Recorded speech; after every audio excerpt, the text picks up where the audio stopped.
இந்த வீடியோ மட்டும் இல்லைன்னா இந்நேரம் எனக்கு பெரிய பொருள் இழப்போ உயிர் இழப்போ நடந்திருக்கும்.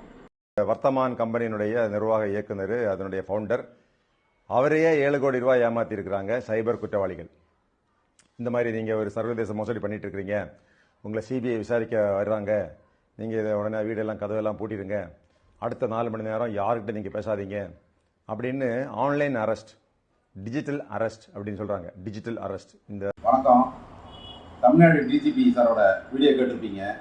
அந்த வீடியோ மட்டும் நான் பார்க்கலன்னா எனக்கு பெரிய பொருள் இழப்போ உயிர் இழப்போ நடந்திருக்கும்.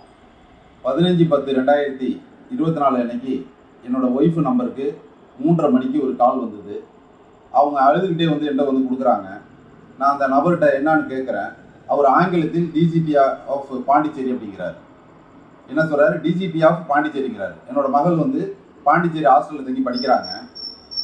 எனக்கு அவர் கேட்ட கேள்வி, கடைசியாக உங்கள் மகள் எத்தனை மணிக்கு பேசினாருன்னு கேட்குறாரு. ஒய்ஃப்கிட்ட கேட்குறேன், எத்தனை மணிக்கு பொண்ணு பேசி அப்படின்னு. காலையில் தான் பேசுகிறேன். காலையில் தான் பேசுனாங்கன்னு அவர்கிட்ட நான் திரும்ப சொல்கிறேன். அவர் சொன்னதுக்கப்புறம் ஏசிசி உங்கள் பொண்ணு குட்கேள், உங்கள் பொண்ணோட ஃப்ரெண்டு 2 பேர் பேக் கேர், அவங்க 3 பேரும் சேர்ந்து ஒரு பையனை ரேக்கிங் பண்ணி ஒரு பையன் சூசைட் பண்ணிட்டான் அப்படின்னு சொல்லி என்னிட்ட பணம் பறிக்கிறதுக்காக அவர் பேசுகிறாரு. எனக்கு இன்னும் பதட்டமாகி ரொம்ப அன்கான்சியஸ் நிலைமைக்கு போய் என்னால் பேசுகிற நிலைமைக்கு இல்லை. அந்த செகண்டில் டிஜிபி சார் பேசின வீடியோ ஞாபகத்துக்கு வந்தது. நான் வீடியோவை பார்த்துருக்கேன். அந்த வீடியோ ஞாபகத்துக்கு வந்தோடனே டக்குனு எழுந்திரிச்சு, எங்கேருந்து பேசுகிறீங்க அப்படின்னு கேட்குறேன்.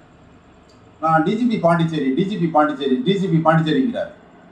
என்னை பேசுகிறதுக்கு யோசிக்கிறதுக்கு நான் நேரம் கொடுக்காம பேசினார். அந்த நிலையில் டக்குன்னு சாரோட நான் வீடியோ இருந்தவுடனே நான் திரும்பவும் உங்களோட லேண்ட்லைன் நம்பர் என்ன, எந்த ஏரியா அப்படின்னு கேட்குறேன். அவர் மழுப்பிக்கிட்டு டிஜிபி பாண்டிச்சேரினார். நான் எனக்கு உடனே உஷாராயிட்டேன். சாரு சொன்ன ஞாபகம் வந்தவொடனே ஃப்ராடு, திருட்டு பயலை அப்படிங்கிறேன். உடனே ஃபோனை கட் பண்ணிட்டாரு. அப்புறம் இயல்பு நிலைக்கு அப்போ தான் நான் வர்றேன். என் மகளுக்கு உடனே ஃபோன் பண்ணுறேன். அவங்க வந்து ஹாஸ்டலில் தான் இருக்காங்கிறத கன்ஃபார்ம் பண்ணிட்டாங்க எங்கள் மனைவி. அதுக்கப்புறம் இவன் ஃப்ராடுங்கிறத கன்ஃபார்ம் பண்ணிவிட்டு சாரு சொன்னது உறுதிங்கிறத சொல்லி தெரிஞ்சுக்கிட்டு சாருக்கு ஒரு நன்றியை தெரிவிச்சுக்கிட்டு இந்த வீடியோவை எல்லாரும் கேட்டு பயணம் பெறணுங்கிறதுக்காக இந்த வீடியோவை ஷேர் பண்ணுறேன். நன்றி, வணக்கம்.